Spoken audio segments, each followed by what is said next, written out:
Hey, good morning. Yes, it is. It's Monday, April 15th.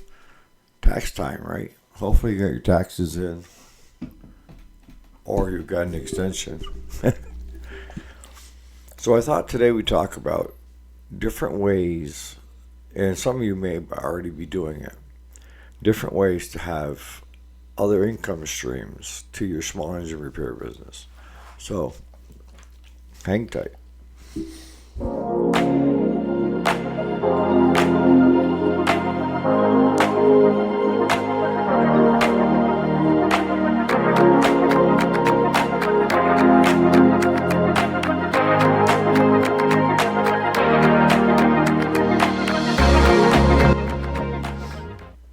All right, so welcome back.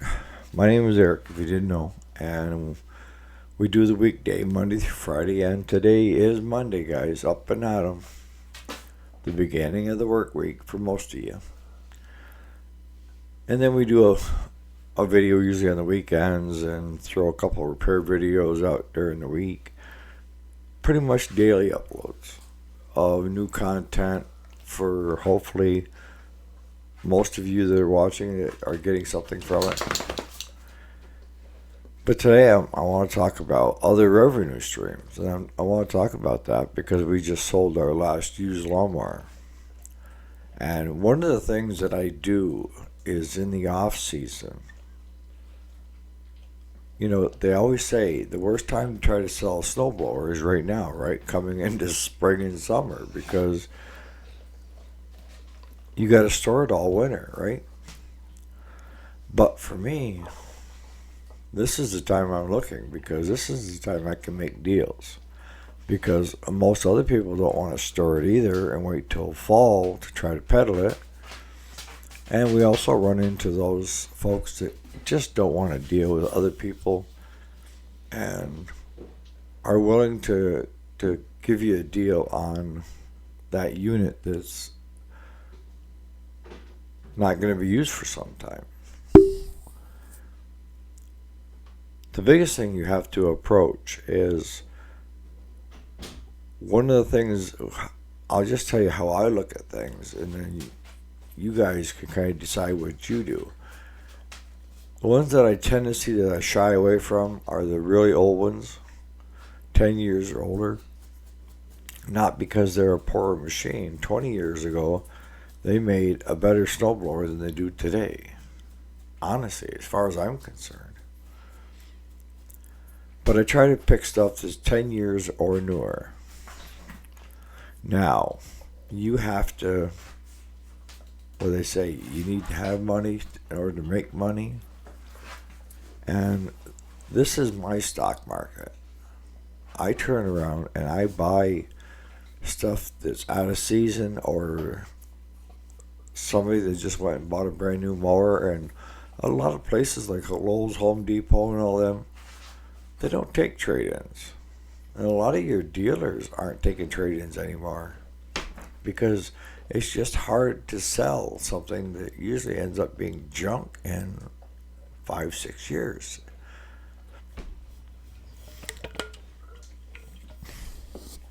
So the idea is to get it at the right price, have a place to store it, and have the ability to tie up some money for months at a time.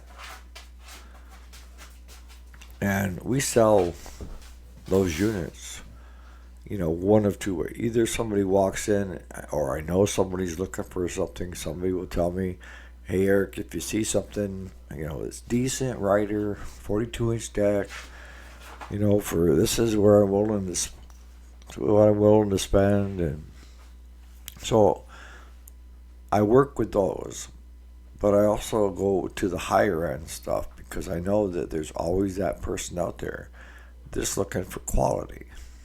And John Deere puts out a good quality. I'm not talking the Lowe's series or the Home Depot series. I'm talking the dealer series. So if I can find a late model John Deere in really good shape, I'll buy it.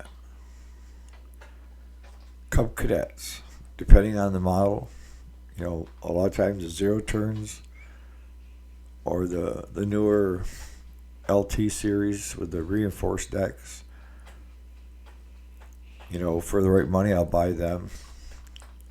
You can't give half of what they sold for. I know a lot of people say, well, you got to get at least half or buy it. And a lot of times, I don't pay a quarter because I explain to the person that I'm buying it from, look, I have got to sit on it. I have got to store it. And then I have got to put it through the shop. And then I have to run it in front of a customer to deal with people in order to sell it. And I know that people are going to think there's a lifetime warranty on that mower since Eric sold it to me, or snowblower since Eric sold it to me. And we do all that.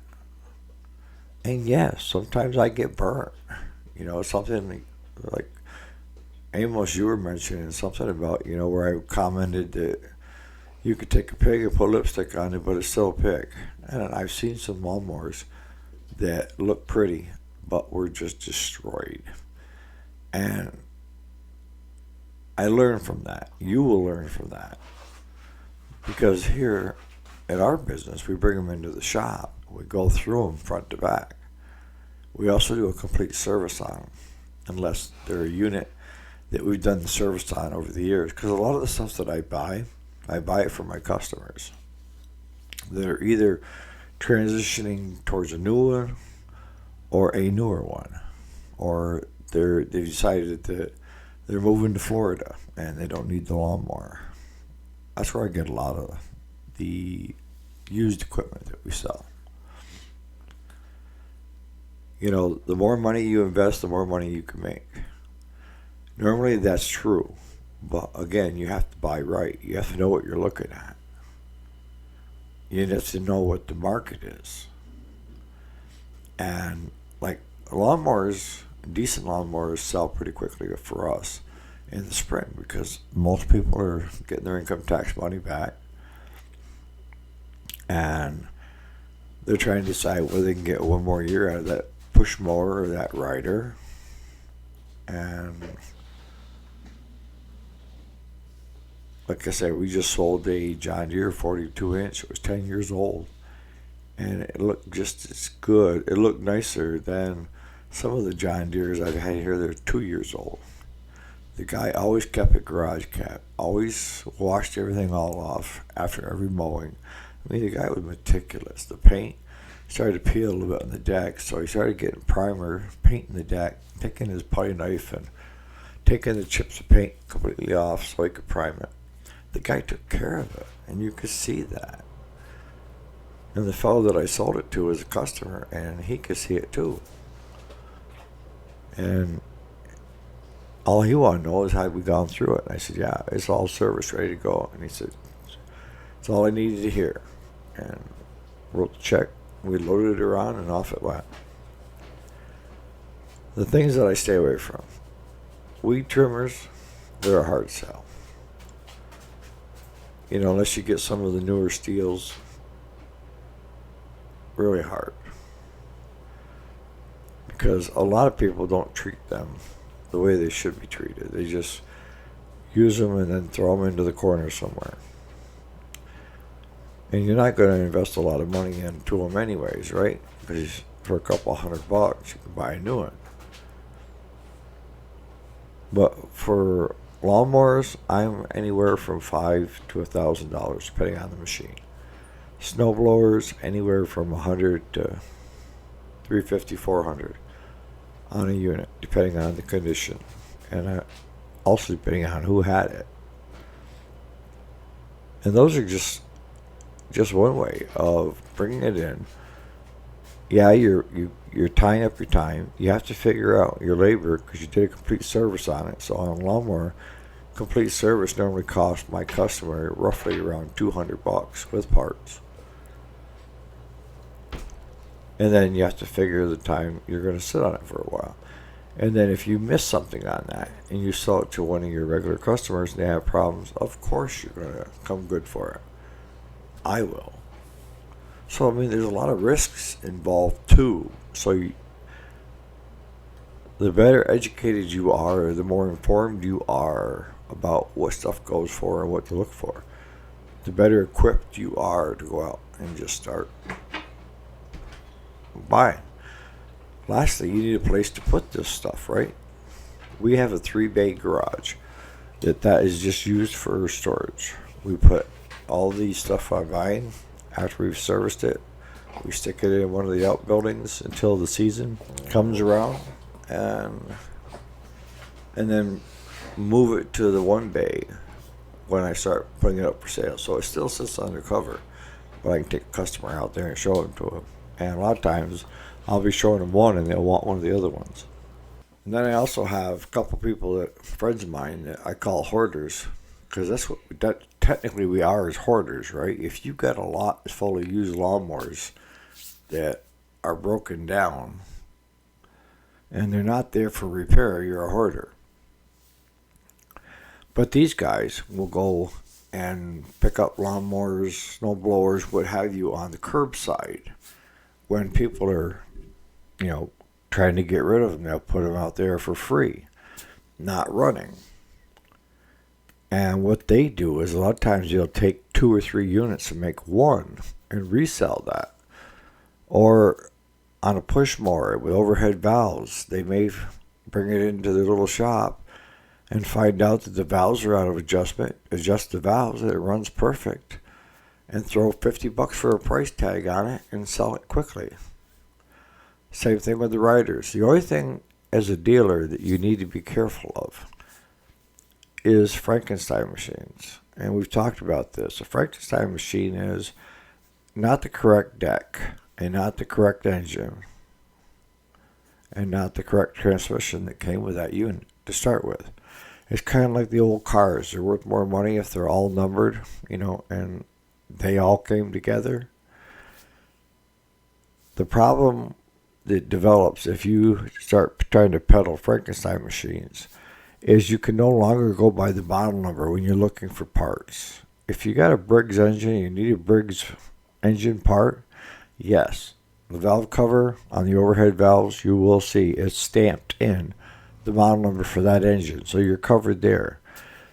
But if it's a Cub Cadet LT 1050 and somebody's put a 42-inch deck on it instead of a 50-inch deck or a 54-inch deck, then when you go to look up that model through Cub Cadet or through some of the other parts diagrams that are available online, you're going to end up ordering the wrong parts and the wrong belts because nothing is going to match up.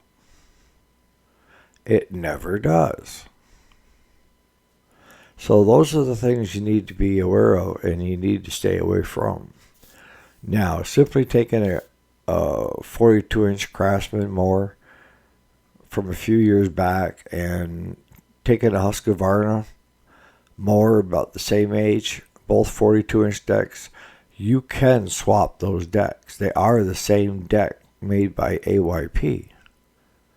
It's going to be a different color scheme, but you can do that. But if you stepped up from a 42 to a 48 or a 46 and you work things over to make it work on that Craftsman or Husqvarna, now you have totally screwed the new owner or you on belt sizes, what the parts are on the pulleys, everything, springs.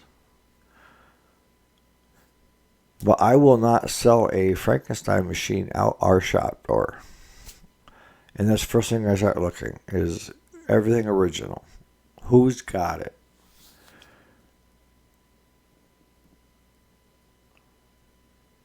If you're not a business and you're not trying to keep a solid reputation, you might get into them. But for us, no. We're not purists. We just have to be able to stand behind our work when we sell it to our customers. Leaf blowers and those things, they don't sell well either.